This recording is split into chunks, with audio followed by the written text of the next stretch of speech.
दोस्तों RRB NTPC में ये प्रश्न आपसे पूछा गया। अतुल का वेतन 10,000 रुपए प्रति माह है।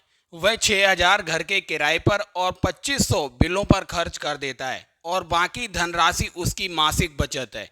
एक साल में उसकी बचत ज्ञात कीजिए यदि उसके जन्मदिन के महीने में उसने अपनी सारी मासिक बचत जन्मदिन मनाने में खर्च कर दी। इसका मतलब एक महीना आपको निकाल देना, टोटल 11 महीने की बचत पूछी गई थी। 10,000 में से वह कितने रुपए खर्च कर देता है? 6,000 रुपए प्लस 2,500 रुपए खर्च कर देता है, तो कुल 8,500 खर्च करता है, 1,500 रुपए बचते हैं। अगर 11 महीने 1,500 रुपए बचाएगा तो 16,500 रुपए उसके टोटल बचत हो जाएगी। एक लंबवृत्तीय शंकु का वक्र पृष्ठीय क्षेत्रफल 5400 सेंटीमीटर स्क्वायर है तथा इसके आधार का व्यास जो है 144 सेंटीमीटर दिया हुआ था। हाइट आपको बतानी थी। लंबवृत्तीय शंकु के वक्र पृष्ठ का क्षेत्रफल क्या होता है? पाई आर एल बराबर 5400 पाई दिया हुआ था। पाई से पाई कैंसिल आउट होगी और यहाँ पर व्यास 144 सेंटीमीटर है, तो त्रिज्या कितनी हो जाएगी? 72 सेंटीमीटर।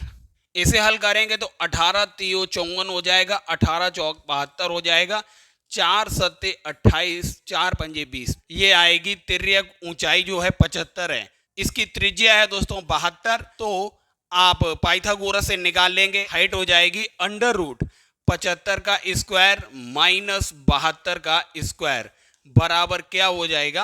तो 21 सेंटीमीटर जो है इसकी हाइट हो जाएगी। दोस्तों आरआरबी एनटीपीसी 2025 में यह प्रश्न पूछा गया, किसी वृत्त की एक जीवा द्वारा उसके केंद्र पर बनाए गए कोण और वृत्त की परिधि के किसी भी बिंदु पर बनाए गए कोण का अनुपात क्या होता है? तो दोस्तों ये आपने क्लास 10th में प्रमेय पढ़ी होगी, थ्योरम पढ़ी थी कि किसी जीवा के द्वारा केंद्र पर बनाया गया कोण जो होता है परिधि पे बने कोण का दोगुना होता है। तो इनका अनुपात क्या हो जाएगा? थीटा रेशियो थीटा बाई 2 हो जाएगा 2:1। तीसरा ऑप्शन बिल्कुल करेक्ट हो जाएगा। दोस्तों आरआरबी एनटीपीसी 2025 में यह प्रश्न पूछा गया, एक डेस्क का अंकित मूल्य 7,725 है जो क्रय मूल्य से 25% अधिक है। इसे अंकित मूल्य पर 4% की छूट पर बेचा जाता है, तो लाभ प्रतिशत ज्ञात करना था। अगर आप इस डेटा के थ्रू निकालेंगे इसको तो बहुत लंबा प्रोसेस होगा। आइए शॉर्ट में बताते हैं। हमने मान लिया दोस्तों कॉस्ट प्राइस जो है वो 100 रुपए है, तो मार्क प्राइस क्या हो गया दोस्तों? कॉस्ट प्राइस से 25% अधिक है, मतलब 125 रुपए मार्क प्राइस हो गया। और सेलिंग प्राइस क्या हो गया? सेलिंग प्राइस हो गया दोस्तों 125 का उसने 4% छूट दे दी, मतलब 96% ले लिया, तो ये हो जाएगा 25 पंजे 125, 25 चौकू 100, 4 से ये 96 24 बार जाएगा, 24 पंजे हो जाएगा 120 रुपए में उसने बेच दिया। 100 रुपए में खरीदा, 120 में बेच दिया, मतलब 120 माइनस 100 हो जाएगा 20% का उसको हुआ लाभ। दोस्तों आरआरबी एनटीपीसी 2025 में ये देखिए श्रृंखला दी हुई थी, आपसे पूछा था इस प्रश्नवाचक चिन्ह की जगह क्या आएगा।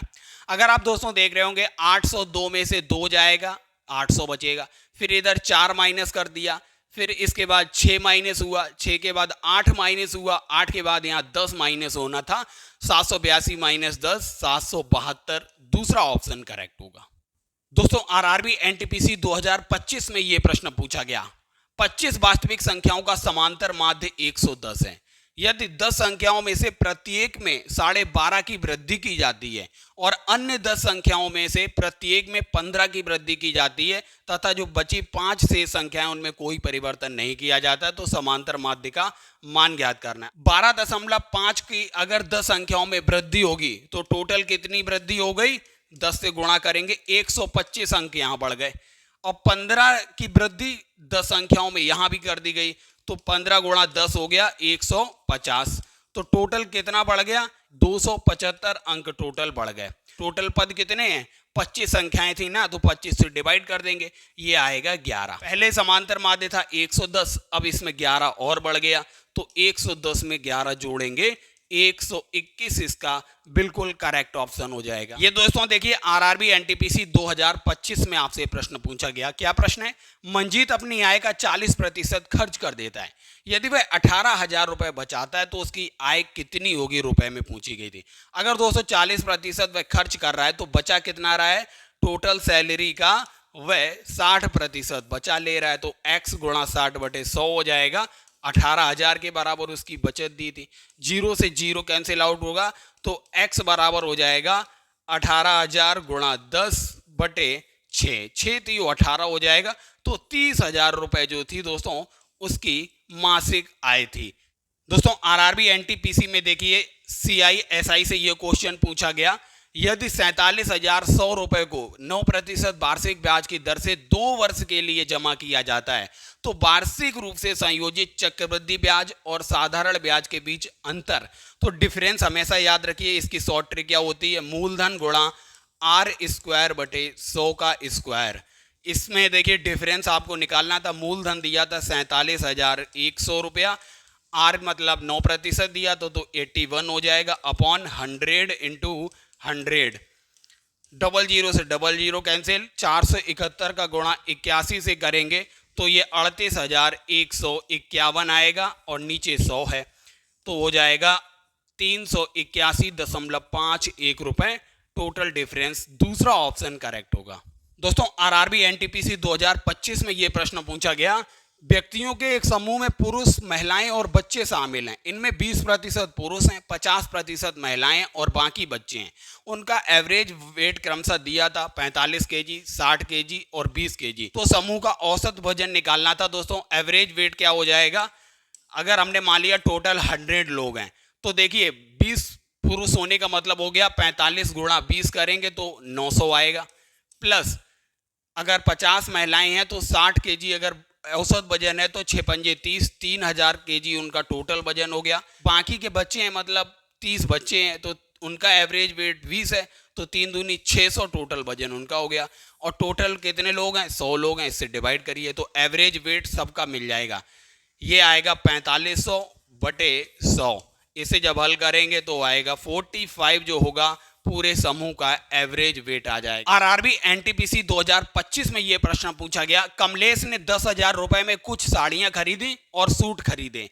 प्रत्येक साड़ी की कीमत 1,500 रुपए है और प्रत्येक सूट की कीमत 1,000 है। तो साड़ियों और सूट की कुल संख्या अगर 8 दी हुई थी तो सूट और साड़ियों की संख्या ज्ञात करनी थी। दोस्तों आप इसे ऑप्शन से ही हल कर सकते हैं। अगर आप देखेंगे अगर 3 साड़ियां हैं तो 15 3 4500 रुपए यहाँ हो गए, और 5 अगर सूट होते तो 5,000 ये हो गए।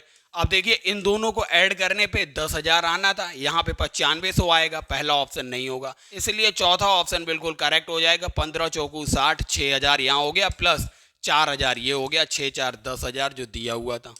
दोस्तों आरआरबी एनटीपीसी 2025 में यह प्रश्न पूछा गया, एक लंबवृत्तीय शंकु का वक्र पृष्ठ दिया हुआ था 6500 पाई सेंटीमीटर स्क्वायर तथा इसके आधार का व्यास 100 सेंटीमीटर है, तो शंकु की हाइट पूछी गई थी। तो वक्र पृष्ठ आपको पता है शंकु का पाई RL होता है, 6500 पाई दिया हुआ था। पाई से पाई कैंसिल आउट होगी, यहां से आपको L मिल जाएगा। आधार की त्रिज्या 50 सेंटीमीटर हो जाएगी, तो 6500/50 हो जाएगा। इसे हल करेंगे तो आएगा 130 सेंटीमीटर। अब इसकी हाइट क्या हो जाएगी, पाइथागोरस से L² मतलब 130 का स्क्वायर माइनस आधार मतलब 50 का स्क्वायर हो जाएगा। इनको जब सॉल्व करेंगे तो दोस्तों अंडर रूट में 120 का स्क्वायर बनेगा, और इसको अंडर रूट से बाहर लाएंगे तो 120 सेंटीमीटर जो होगी वो हाइट आएगी। पहला ऑप्शन करेक्ट है।